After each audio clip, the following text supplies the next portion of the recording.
boom, boom.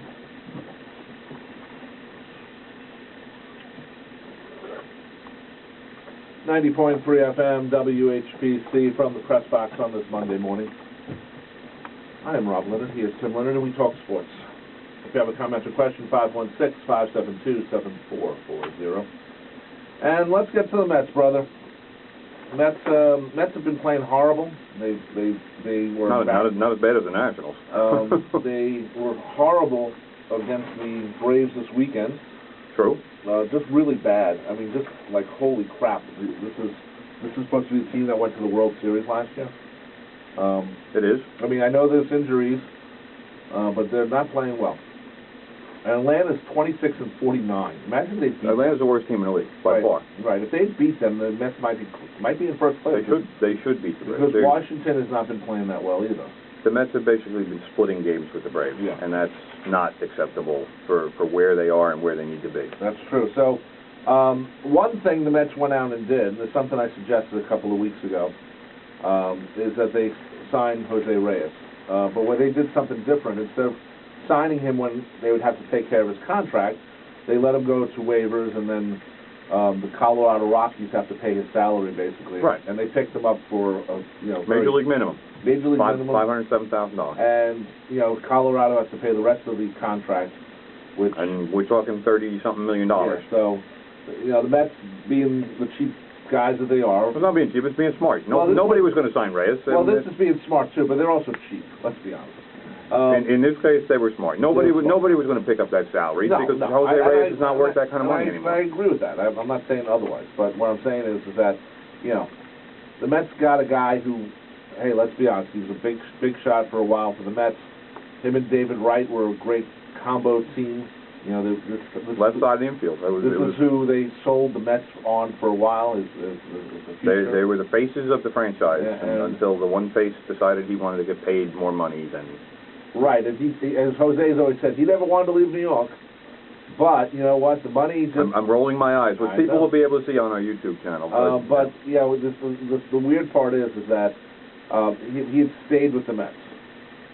He would have went to the World Series. Probably. I mean, you can't say that the Mets would have certainly kept him, but I mean, you could say yes, he probably would have, because he would have been the starter ahead of Wilmer Flores last year. So you can't really argue that comment, but Now the question is, and people have been arguing about this: should the Mets have signed or brought back Jose Reyes? He's had some domestic violence troubles. Now we should say that he reportedly threw his wife into a glass door. She called 911. Then later on would not cooperate with the authorities. Yeah, so the case was dropped. The case was dropped, but since the MLB, what they do now is, no matter what the case is, they will still punish you. So there was arrest was made, and he was he's got a mugshot, and it doesn't mean anything. If people want to listen to the 911 call, they can. I know online. That, but at the same time, nothing ever came of it.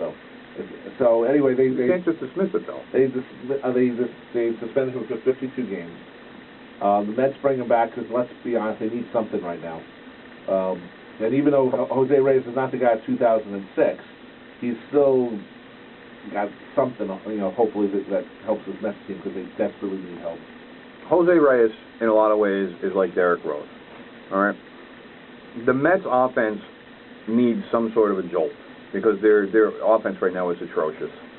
Jose Reyes is not going to give them the jolt, obviously, that the old Jose Reyes would have given them, but is he better than what they have at third base right now? I mean, right now it's Wilmer Flores is their third baseman. So maybe Reyes can be a little bit better of a hitter. I mean, he wasn't happy in Colorado. He keeps saying that. He was jolted by the trade that sent him from Toronto to Colorado. He was depressed in Colorado, whatever, et cetera, et cetera. I'm tired of hearing it from Jose Reyes.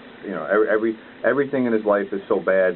Meanwhile, he continues to cash the checks. All right, but he did hit like 276, I think it was, last season for Colorado. So there's still something in his bat. But Jose Reyes is a guy who made a living off his legs, and his legs aren't what they used to be.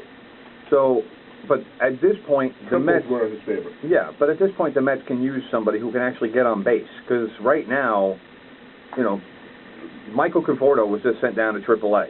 He was their best hitter in April. All right, and he's been so bad lately. You know, whether it's because of a wrist injury or just because it's, you know, a sophomore slump. You know, but he's not in the lineup anymore, and he hasn't produced in a month. His batting average over the last month or so was about 160. Well, you know what bothers me about yesterday's game? Bartolo Colon. You know I'm a big Bartolo guy. Yes. One you're run. Similar to shape, that's one. Yeah, that's right. One run he gives up, and he gets taken out of the game. He pitched 7 innings. So let him pitch another 2. Oh my God. The Mets lost it after he got pitch count. Pitch count. He got. You know what, Tim? What? You know, when I look at the box score, it doesn't say pitch count. Oh, actually, it does. Number of pitches. I take that back. What the heck did that to? How many? 84. That's a little early. Maybe did they pinch it? I didn't watch the Mets yesterday. NP means number of pitches? Yes. Oh my God. Okay, I take that back. Very good, brother. It's good. It's good. People. It's good that the listeners are experiencing your learning here on the air. Yeah, that's what it's all about. Anyway, Colon lost. He's now 6-4, but he only gave up 1 run. But this being National League Baseball, there was probably a point in the game because the Mets were losing 1-0 at that point, correct? Right. Yes, they were. All right. So if there was a chance to pinch hit for Colon at that point, that's probably what happened. That's probably what happened. That's National League Baseball. But you know what? If your guy's pitching well and your bullpen is crapping out on you, which it seems to be. Well, the Mets bullpen had been pitching well. Their bullpen actually surprisingly had been a strength, but I know Bastardo recently has been atrocious and was bad yesterday, and I know Logan Verrett gave up a run yesterday as well. Yep. But Bastardo, which is a great name, has a 5.46 ERA. Yeah, and much of that has happened in the last couple of weeks because he's claiming mechanical flaws and that he needs to figure out fastball command, and he hasn't been good recently. So, and that's fine. I mean, pitchers go through that, but the way things are for the Mets right now, if they can't get more than 2 runs off of Bud Norris, who, granted, has been pitching well recently. I was going to pick him up for my fantasy league team, right. And then he was gone already. But he's pitched well for more than a month now. So look for the Braves to trade him as soon as possible because he actually could help a winning team. But the Mets need to figure out a way against teams like the Braves, who aren't going to score more than a couple of runs. They need to beat these teams. Oh, definitely. The same thing was for the Brewers a couple of weeks ago when the Mets played them. So there's a big mess. I mean, the problem with sending Conforto down, he needs to get his head straightened out. Keith Hernandez was talking about that on the air the other day, where he had his own issues in his second season, right, and had to go down and get his brain straightened out. It's more about the brain than the bat. I mean, if Conforto starts to press and he sees his average is going down, he's going to start reaching for pitches and expand the strike zone. And when you do that, pitchers will carve you up. So they bring up Brandon Nimmo, and there's not a single person in the Mets organization that seems to have any kind of faith in this kid. He was the #1 pick a few years ago for them. Right. So, but they don't seem to think that he's going to really do anything for the franchise. So, he's here for now. So I guess whenever Conforto gets himself straightened out, maybe in a couple of weeks, he'll be back and Nimmo gets sent back down again. But basically, the only reason the Mets are even still in this thing, or kind of staying close in the race, is because the Nationals lost 7 in a row. Yeah, that's not a slip. Well, they won yesterday, but they've been terrible lately. And biggest news of all for them, Steven Strasburg, their best pitcher by far, just went on the disabled list. So that's more help for the Mets. The Marlins are actually tied with the Mets right now. Yeah. Percentage points behind them, but they're tied games back. They've been playing well. So, and of course, the rest of the National League, Chicago and San Francisco are just. Chicago's been slumping lately, though. Really? Yeah. The Cardinals swept them last week. Well, that's also a rivalry thing too. Yeah, but that doesn't matter. We're talking about a very good team that's been mulling teams down. You don't get swept, especially by a rival. So do you think the Mets should have signed Jose Reyes? I think it's a double-edged sword. I think the whole domestic violence thing is a reason not to sign him.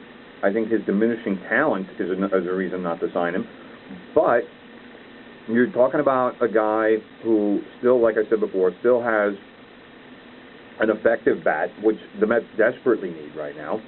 I think the fact that he's back in New York could galvanize Reyes and kind of get a little bit of an inflation on what he is today, just because of the better frame of mind, the adrenaline. Right. The fans will be chanting all that Jose, Jose, Jose nonsense. Jose, yeah, whatever. Jose. But it's a situation where the Mets could wind up getting something out of this. I don't think that anybody who has committed an offense, let's say, I'm not going to say crime because he wasn't convicted. Wasn't not convicted. So, but it's obvious that something happened, and because he's apologized for it a lot, and, right. and the apologies to me are all hollow. I would like to see Jose Reyes get involved with some sort of domestic abuse centers. I would like to see him make a very large donation so that some of these places can help other women in the same situation right. who aren't as fortunate as his wife is, who has millions of dollars at her disposal because her husband is a professional baseball player. What I would like to see is Jose, first of all, not do it again. Second of all, make sure he doesn't hit his wife, and it's up to his wife. Not do it again. That's what you just said. To remind us if he does. And well, I'm sure she will, and from what I've read and heard, that they are, getting along better, and right. things have improved, and I guess there has been some counseling involved as well, and that needs to continue. And for Jose Reyes to come out and just say, well, I'm apologize to my wife and my family and my parents and that's where it starts fans first. That's where it starts first. But it's all empty. I mean, well, but it's empty if he beats her again. Well, that's what I was going to say. It becomes less empty with good behavior. Yeah. And the fact that this even happened already, I still don't know how you get in any kind of that kind of an altercation in Hawaii. I mean, you're in Hawaii. You should be having a good time. Anger, But takes over. It's a situation where he's been a good citizen throughout his career, with obviously this episode aside. There are people who, with the Michael Vick thing, they wanted him run out of the game, right. and players and athletes have to